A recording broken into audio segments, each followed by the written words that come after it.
Questão 10. Pela lei de Kirchhoff é possível determinar a corrente I1 desconhecida. Assim, determine I1. Sabendo que a corrente IS, que vem daqui, é igual a 15 vezes seno de ômega t mais 30 graus, ampere. A corrente 2, que desce aqui, é de 8 vezes seno de ômega t menos 45 graus. Então, podemos, pela lei de Kirchhoff, sabemos que o somatório de todas as correntes em um nó é igual a zero. Então, para a corrente I igual a 1, vamos colocar a corrente K, né? K igual a 1, igual a enésima corrente, é igual a I de K igual a zero. Então, essa é a lei de Kirchhoff. Claro que é o somatório de todas as correntes que entram ou que saem do nó, né, é igual a zero. Então, pela convenção que geralmente adotamos, é que a corrente que sai a gente adota como sendo positiva e as correntes que entram como sendo negativa. Então, temos aqui nessa posição de cima um nó que pode ser usado para o cálculo. Aqui embaixo também temos um nó e sabemos que é a mesma corrente que entra e S aqui no nó em cima vai ser a mesma que vai sair aqui embaixo. Mas vamos usar o nó de cima para, né, definir a lei de Kirchhoff aqui. Usar a lei de Kirchhoff. Então, vamos escrever, então, a corrente IS é menos IS de T, né? Porque está no domínio do tempo, por enquanto. Duas correntes que saem nesse nó, então, é mais I1 em função do tempo, mais I2 em função do tempo, igual a zero. Agora, vamos isolar a corrente desconhecida. A corrente I1 é a corrente desconhecida. Então, vamos passar para o outro lado da igualdade. A corrente IS, vamos passar positiva. E a corrente I2 passa para o outro lado da igualdade com valor negativo. Então, a expressão fica dessa forma. A corrente I1 é igual à corrente S da fonte menos a corrente I2. Então, essas corrente S e a corrente 2 são conhecidas.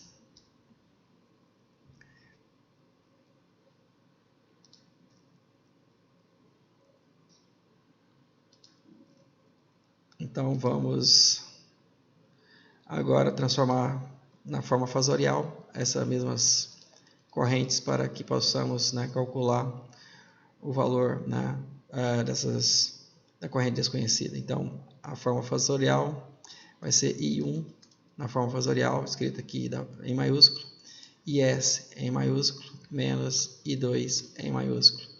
Vamos usar essa convenção.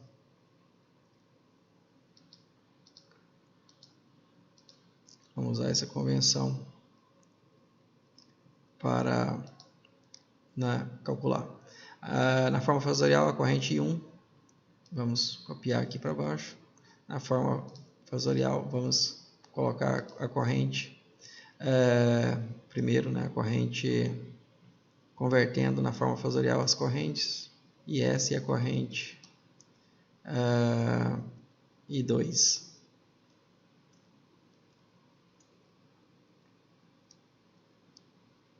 Então, vamos converter, né,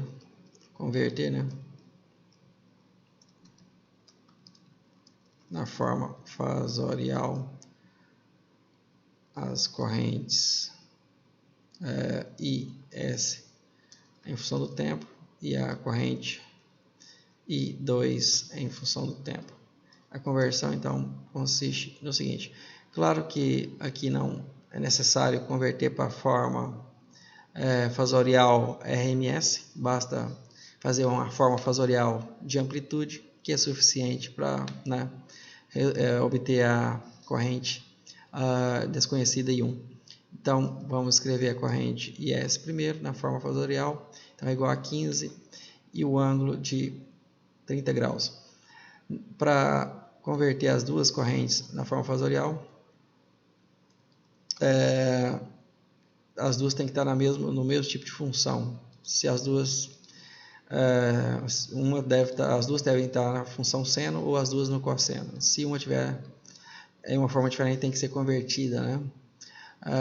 Então vamos usar aqui o indicador de ângulo. O indicador de ângulo 15 é a amplitude, não é o valor RMS da corrente.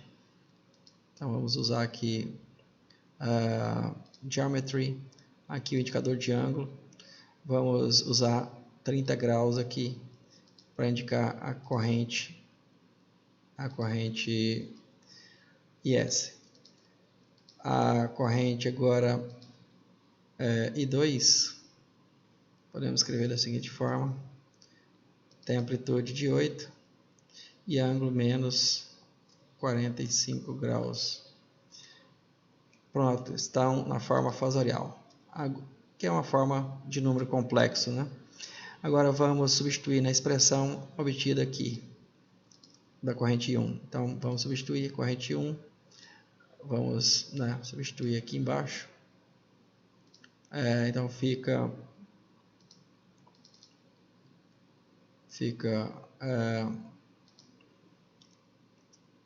basta substituir, então vai ficar I1 é igual a IS, que é esse valor aqui.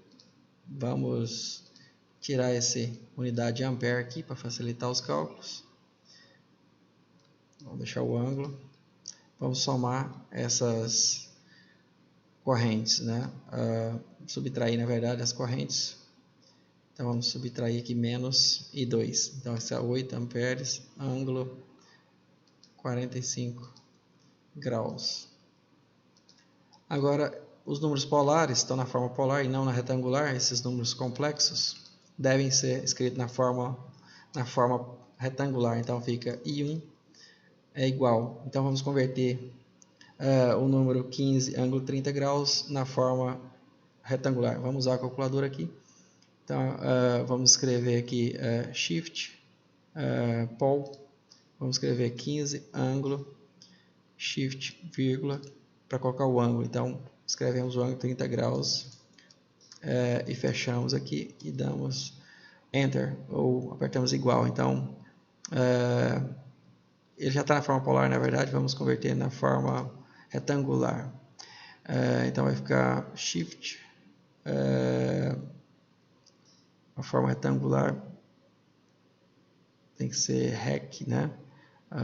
Tá aqui no sinal de menos. Então REC 15, ângulo 30 graus, né? Então agora obtivemos o valor de X na corrente real, 12,99.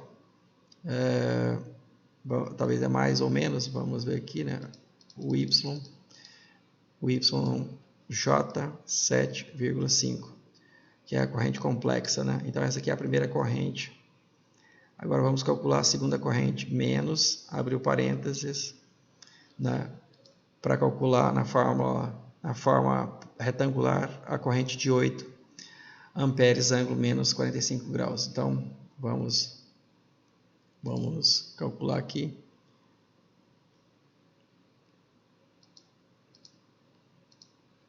Vamos calcular, então vamos transformar na forma retangular.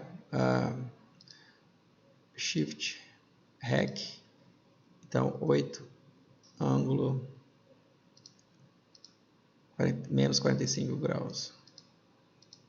Retangular, então a forma retangular fica 5,6568. Agora o Y vai dar negativo, então menos J 5,656. Agora podemos fazer o jogo de sinal aqui na expressão. Multiplicar por menos aqui, então vai ficar menos, esse menos vai ficar aqui, e menos vezes menos vai ficar mais aqui dentro. Copiamos essa expressão aqui, né? Recortamos essa expressão e apagamos aqui esse menos. Agora podemos fazer o cálculo, juntar ou somar a parte real com a parte real e a parte imaginária com a parte imaginária, né? Então a expressão fica I1 é igual. Então temos o valor aqui de 12,99 menos 5,6568. A parte real deu 7,3332 mais J, vamos somar o J agora, 7,5 mais 5,656, então o resultado vai ser na forma decimal, 13,156. Agora, para calcular, transformar essa corrente complexa, que é em amperes, né? Tem a parte real e a parte imaginária complexa da corrente, temos que converter esse número, essa corrente, né, em corrente na forma polar, né, para a gente obter a forma de onda, né, transformar o fasor da corrente na senoide equivalente. Então vamos usar a função shift pol, vamos usar a função polar, shift polar. Agora escrevemos a parte real 7,332 shift vírgula 3,156. Aí vamos obter a amplitude da corrente agora de 15,0617. Ângulo, vamos copiar o ângulo aqui, ângulo de 60,8645 graus. Então, essa é a corrente elétrica da corrente I1, que desce através dessa impedância, né? Então, agora podemos fazer o gráfico, né?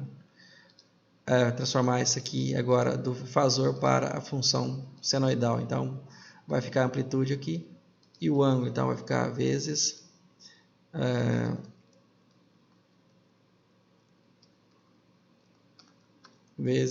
seno de ômega t. Vamos pegar a expressão aqui, ômega t mais 60 graus ampere. Essa é a expressão da corrente, né? Vamos agora fazer o gráfico para ver se o valor está coerente. Então vamos fazer o gráfico aqui para ver se está coerente com o calculado, né? Vamos fazer o gráfico aqui no computador. Então, amplitude 15,0617 vezes o seno de ômega, vamos falar que ômega é 1 vezes o tempo, mais 60,8645 graus, vezes π, vamos converter em radianos, dividido por 180. Então, vamos fazer esse gráfico. Vamos apagar isso aqui. Esse é o gráfico. Agora, vamos fazer o gráfico usando as próprias funções aqui, que seria IS menos I2. Então, vamos escrever IS menos I2. Então, vai ser 15 vezes seno de 1 vezes t, mais 30 graus vezes π, dividido por 180. Essa é a primeira função, né, de S. Vamos subtrair por I2. I2, a expressão é 8 de amplitude vezes o seno de 1 vezes t menos 45 vezes π dividido por 180. Fazendo o gráfico, um deu exatamente sobre o outro, indicando que nossa resposta está correta. Então, podemos fazer, né, a obtenção da subtração das correntes aqui, convertendo elas em fasores, que são números complexos, né, esses fasores girantes de corrente, e assim obtermos a corrente I1 aqui, na forma senoidal. Então é isso aí.